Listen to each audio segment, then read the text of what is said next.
Before every truth is revealed, there is silence.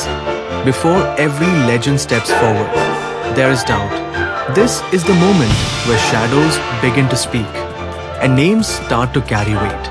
Chapter 11. With the name 1, the scene opens on a strange figure. A lazy thin boy stands casually, hands buried deep in his pockets, messy long hair falling around his face. He scratches his leg without care, and with a bored voice he speaks, "I am L."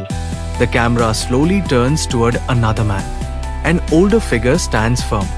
Vatari holds up his identity card, his voice calm but serious. "I'm Detective Superintendent Yagami of the NPA." One by one the others introduce themselves. "I am Matsuda. I am Aizawa. I am Ukita. And I am Mogi." The atmosphere feels tense, uncomfortable, unpredictable. Suddenly, L raises his finger, points straight ahead, and says a single word. Bang! Vatari freezes in shock. Matsuda reacts instantly. Huh. Aizawa narrows his eyes. "This your idea of a joke?" The silence that follows feels heavier than before, as if something important has just begun, and no one in the room fully understands it yet. L speaks calmly, but his words cut deep. "If I was Kira, you'd be dead, Yagami-san." Vatari freezes. The others stand in shock. No one speaks. L continues without hesitation. "All Kira needs to murder someone is knowledge of their name and their face. You ought to know that by now." The room grows heavier. Common sense says you can't kill anybody just knowing by their name and face. But the fact is, criminals are dropping dead one after the other on the basis of the information alone. That is how he murders people.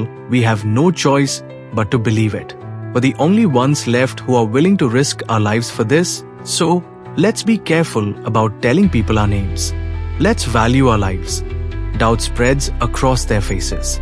From the back, Matsuda speaks carefully.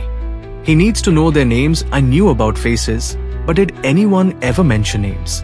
Vatari replies without delay. "Every major criminal whose name is unknown or whose name was reported erroneously remains alive. This was brought up in task force meetings." Matsuda tries to respond. "But if that's the only basis..." L interrupts. "Rather than standing around talking, how about we move over there? Please turn off your cell phones, laptops, and any other electronic equipment you may have and place them on that table first." Aizawa hesitates. "You think we might have our cell phones on talk mode so someone outside could monitor our conversation?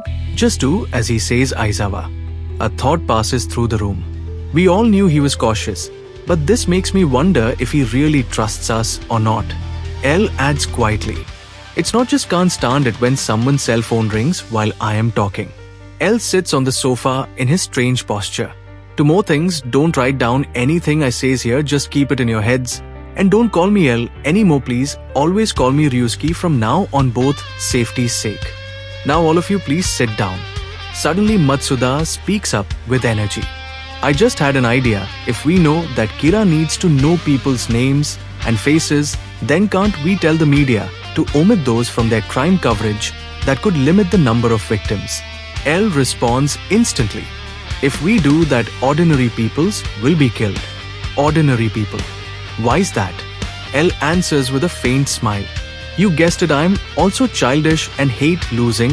That's how I know Kira is childish and he hates losing." Aizawa asks, "I know, Ryusuke, could you explain that a little more clearly?" L begins to explain. "That time I used the TV broadcast to challenge him. Kira, who as far as we know had killed only criminals until then, didn't hesitate to kill me. That is the death row inmate he thought was me. Then when I said he was in the Kanto region around Tokyo, he started concentrating on Japanese criminals. By the time he eliminated the FBI agents, he was concentrating on Kanto area criminals. Every time you challenge him, instead of backing off, he cockily responds with a challenge of his own. He always has to win. He can't stand losing. What do you think would happen if you used media restrictions to shield criminals from someone like that?" L pauses. "He'd say withhold criminals from me, and he'll kill liars and cheaters. He'll even kill innocent people. I'm taking the whole world hostage. And he'd say it's your fault not mine. Those who shield evildoers from my judgment are evil themselves. That is Kira's mental process. If we're going to worry about the media, what we really need to shield is how few of us are hunting Kira now. And while we're at it, let's figure out how to use the media to our benefit. L continues. Fortunately, we've gotten commitments from police in every country, including the US, to provide us with information and forensic expertise. How about something like this, for example? US outraged over deaths of FBI agents. World outraged. G7 nations agreed to send total of 1,500 investigators to Japan for Kira manhunt. That's a whole different dimension from finding and killing just 12 agents. Kira will start seeing enemies everywhere he goes. As he starts feeling cornered, hell makes some kind of move. Watari and Matsuda stare in shock. I like it. Ye make him think 1,500 are after him, when actually it's only 7. And unlike those FBI agents, they won't really exist, so he can't kill them. Ryuzaki will send this idea, UP, to the Director General's office right away.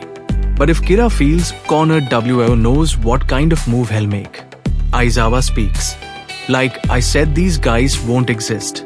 L raises a hand. Do you mind if I share my thoughts on this case with you?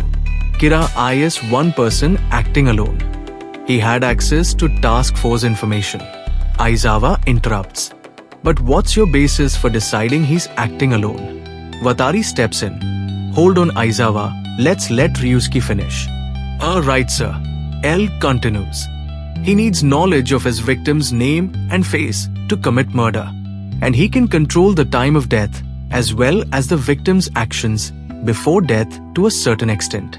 Now please keep those points in mind and listen carefully to what I say next. L removes the cap of his pen. The camera slowly pulls back. Every eye in the room locks onto him. 14th December. 12 FBI agents enter Japan. 19th December. Kira uses imprisoned criminals to test his ability to control victims' actions before they die. Within just 5 days, Kira became aware of the FBI's presence. He felt threatened, and in order to eliminate all the agents in Japan whose names, numbers, and faces he could not have known, he used criminals to test how far he could control his victims' actions. 27th December. Using the results of his tests, he succeeds in killing all 12 agents. This proves he had close contact with one of them. The bodies of all 12 agents were found in Tokyo. From 19th December to 27th December, 23 criminals in Tokyo died of heart failure. And that's just the victims we know about. These victims were clearly unlike Kira's targets so far. And that means to eliminate the FBI agents, Kira needed to kill some people, even if they weren't classic criminals. The large number of victims was to conceal the truth. He probably only needed a few. The 8-day gap between the tests and the FBI murders was to give the agents time to probe others, so as to draw suspicion away from himself.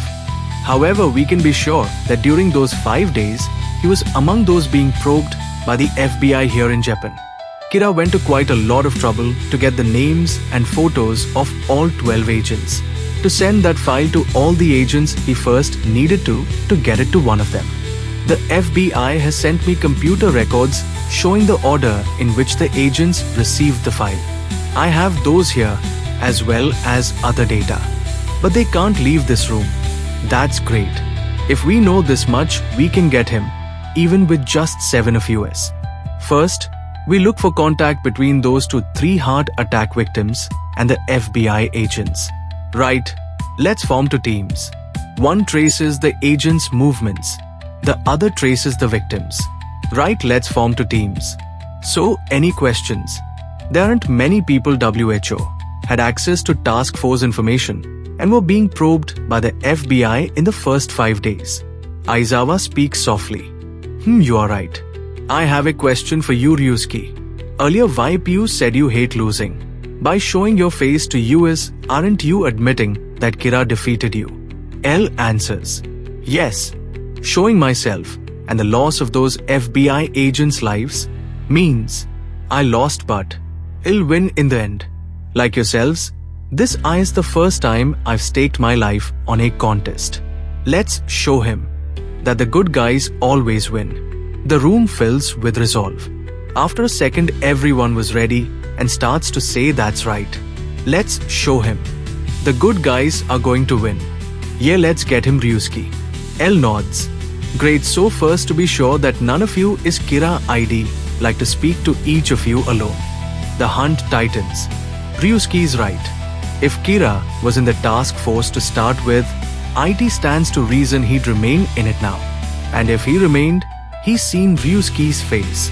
Snow falls heavily outside. If I could just get one more clue, something to clinch it. Maybe I'm being too impatient. No, if we let him get away now. One clue.